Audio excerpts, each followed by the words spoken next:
Kita naman sa Metro Manila, mga kapatid, mahigit 1,000 enforcer ang ipakakalat ng MMDA sa susunod na Lunes para sa ikatlong State of the Nation address ng Pangulong Bongbong Marcos Jr. Kasama yan ng mahigit 20,000 pulis na paiikutin sa mga urban areas sa iba't ibang bahagi ng bansa. Wala namang nakikitang banta sa SONA sa ngayon. Isa sa ilalim naman sa lockdown ng batasang pambansa simula Hulyo 19.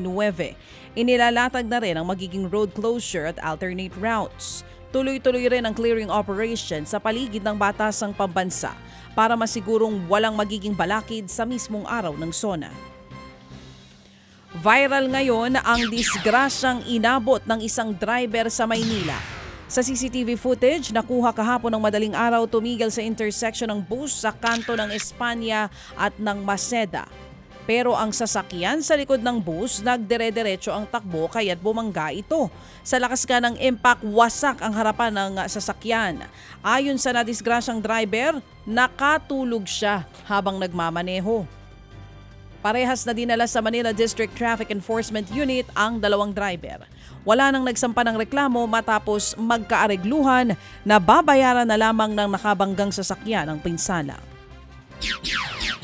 Sapol din sa video ang aktual na pang-hold up ng isang convenience store sa Las Piñas. Pasado 2:00 ng madaling araw kahapon nang mangyari ang krimen.